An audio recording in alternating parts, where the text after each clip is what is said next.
Bonjour, avec ce kit de démarrage de Web TV pédagogique, je vous propose en 3 épisodes de parcourir les aspects aussi bien matériels, pédagogiques qu'administratifs qui entourent cette pratique concrète de l'éducation aux médias dans les établissements scolaires. L'épisode précédent concernait le matériel pour votre activité de Web TV. Aujourd'hui, parlons de l'écriture. Et oui, tout ce que vous voyez à l'écran est écrit à l'avance.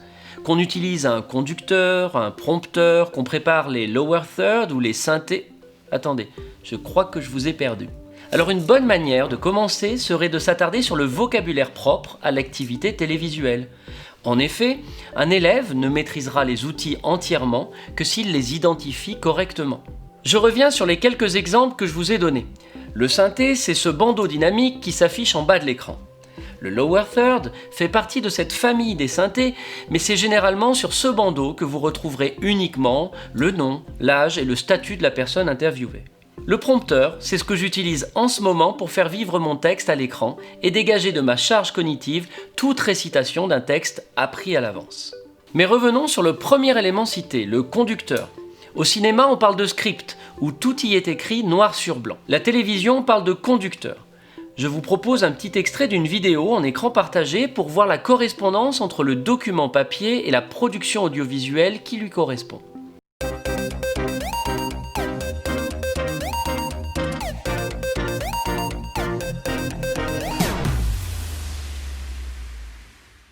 Bonjour à tous, me voici en compagnie d'Elias, mon humble et fidèle présentateur de notre émission Les Achats de Léo. Mathias, bonjour à toi, bonjour à vous. Soyez les bienvenus dans notre émission hebdomadaire spéciale achat. Cette émission a été essentiellement créée pour vous. Je vous laisse dès maintenant découvrir ce qui vous attend dans cette émission Les Achats de Léo. Aujourd'hui, Léo a décidé de se consacrer au B2B. Nous allons rencontrer Margot de l'entreprise Zep. L'entreprise Zep est de nationalité américaine, créée en 1937 à Atlanta, aux États-Unis. Vous pouvez retrouver un exemple de ce tableau de conducteur TV dans la description de cette vidéo. Par gain de temps, la colonne titrée « Quoi » est souvent un copier-coller du prompteur qui défilera devant les yeux du présentateur. Mais ce document est primordial car le réalisateur de l'émission doit pouvoir monter la production audiovisuelle sans avoir été présent au tournage. Ça renforcera évidemment le sentiment de travail d'équipe dans votre Web TV. Puisque je n'ai pas traité cette question-là lors du premier épisode au niveau matériel, un prompteur se résume souvent à un téléphone portable fixé au-dessus de la caméra. Et dans le meilleur des cas, d'un véritable prompteur où la caméra est dissimulée derrière une vitre inclinée, avec des versions plutôt pour téléphone portable ou une version plein format pour tout type de caméra professionnelle. Une fixation de téléphone coûte une poignée d'euros, la version mini du prompteur une centaine d'euros et le prompteur plein format parfois 4 à 500 euros. Mais revenons à l'écriture. Avant d'envisager l'écriture d'un conducteur, il sera essentiel de faire travailler les élèves sur de la déconstruction d'objets télévisuels. Certaines activités disponibles sur Internet permettent d'atteindre ces objectifs comme par exemple cette fiche de TV5 Monde. Je vous conseille de vous rapprocher des scénarios pédagogiques proposés par le CLEMI, le pôle de compétences EMI de l'Académie de Clermont-Ferrand et évidemment toute autre ressource institutionnelle en la matière. Je vous mets d'ailleurs en lien de cette vidéo le pas à pas de la réalisation d'une chronique télé que je vous propose de tenter avec vos élèves.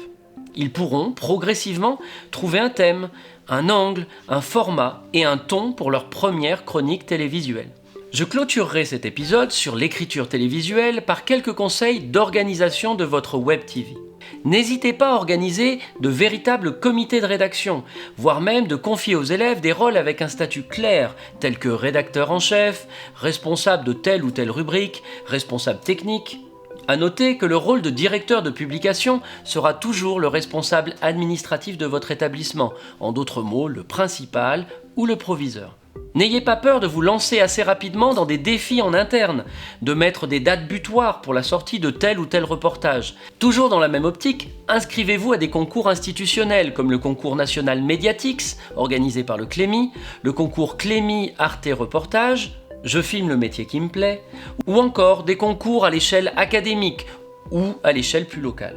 En effet, en dehors des prix à la clé dans ce type de concours, vous aurez également un retour sur vos productions et généralement des fiches conseils pour vous aiguiller sur les progrès à réaliser. Un conseil concernant les sujets. Ils sont illimités évidemment. Mais n'hésitez pas à faire appel aux collègues de différentes disciplines afin de les faire entrer dans votre projet qui gagnera en cohésion, en pertinence et qui peut même avoir une place de choix dans votre projet d'établissement. De la même manière, n'hésitez pas à établir des partenariats avec des associations locales ou les accueillir dans vos établissements pour les interviewer. Une Web TV est le moyen de s'ouvrir au monde qui nous entoure et d'ouvrir nos établissements à des associations, des artistes, des professionnels en tout genre et des élus locaux. Et enfin, un dernier conseil. N'hésitez pas à demander de l'aide à des formateurs académiques, l'atelier Canopé de votre secteur, voire même de demander une formation d'initiative locale pour votre établissement et l'implantation de votre Web TV. Pour toute question, vous pouvez me contacter sur l'adresse email qui s'affiche sur votre écran. Je vous retrouve prochainement dans un 3e et dernier épisode consacré à la production, la diffusion et la législation de la Web TV. À bientôt sur LDV Media.